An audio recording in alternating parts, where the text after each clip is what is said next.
Selamat datang ke channel Seram Lagenda. Sebelum saya mulakan cerita, jangan lupa tekan button subscribe dan onkan notification supaya korang tak terlepas konten yang seterusnya. Kisah Hantu Raya Kampung Batu Lapan.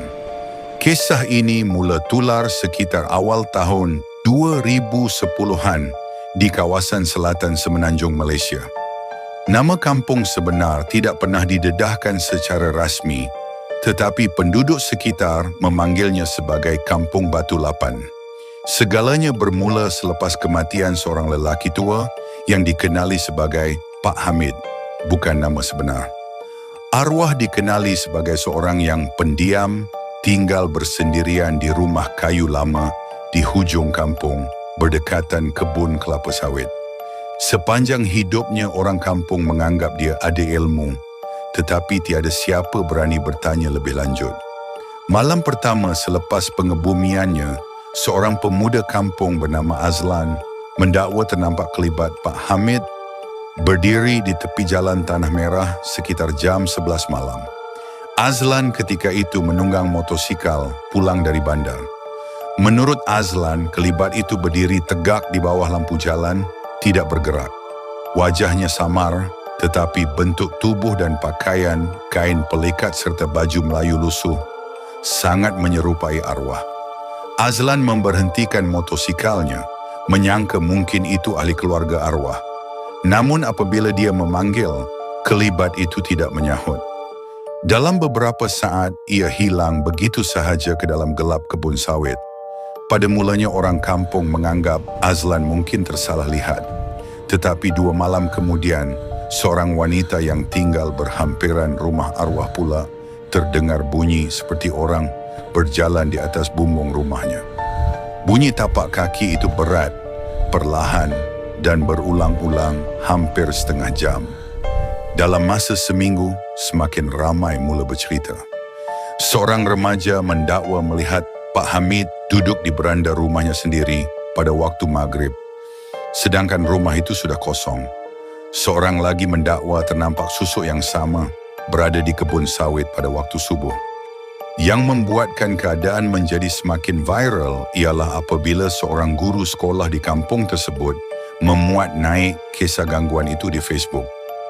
Status itu dikongsi ribuan kali dalam masa beberapa hari. Ramai netizen mula berkongsi pengalaman serupa tentang arwah yang kononnya membela hantu raya. Cerita paling menyeramkan datang daripada anak saudara arwah sendiri. Menurutnya, sebelum meninggal dunia, Pak Hamid pernah berpesan supaya jangan sesiapa masuk ke bilik belakang rumahnya. Tetapi selepas kematiannya, keluarga terpaksa mengemas rumah tersebut. Di dalam bilik itu, mereka menemui beberapa barang pelik, kain kuning lama, botol kecil berisi sesuatu seperti tanah bercampur minyak, dan sebilah keris lama yang dibalut kain hitam. Selepas barang-barang itu dibuang tanpa sebarang ritual, gangguan dikatakan menjadi semakin kuat. Anak saudara arwah mendakwa dia pernah melihat 2 Pak Hamid pada malam yang sama. Satu muncul dalam mimpi, satu lagi berdiri di dapur rumahnya. Bayang itu dikatakan lebih tinggi dan lebih besar daripada tubuh arwah sebenar. Akhirnya, keluarga memanggil seorang ustaz untuk melakukan ruqyah dan doa pemutus saka. Sesi itu berlangsung hampir 4 jam. Menurut mereka, ketika bacaan ayat-ayat suci dibacakan, terdengar bunyi hentakan kuat dari arah kebun sawit belakang rumah arwah. Selepas malam itu, gangguan perlahan-lahan berhenti. Rumah kayu Pak Hamid akhirnya dibiarkan kosong selama bertahun-tahun. Orang kampung masih enggan melalui jalan tersebut selepas jam 10 malam. Kisah ini terus disebut-sebut sehingga hari ini. Ada yang percaya arwah benar-benar membela hantu raya dan tidak sempat menyerahkannya sebelum meninggal dunia. Ada pula yang berpendapat ia hanyalah gabungan ketakutan kolektif, imajinasi, dan kepercayaan lama masyarakat. Sehingga kini, tiada bukti fizikal yang dapat membuktikan kewujudan hantu raya dalam kes tersebut.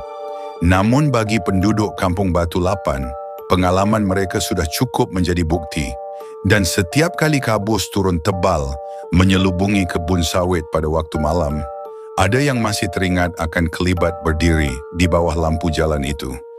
Diam, kaku, seolah-olah menunggu sesuatu. Itu sahaja cerita pada kali ini. Jangan lupa like, subscribe, dan komen idea kisah seram yang seterusnya.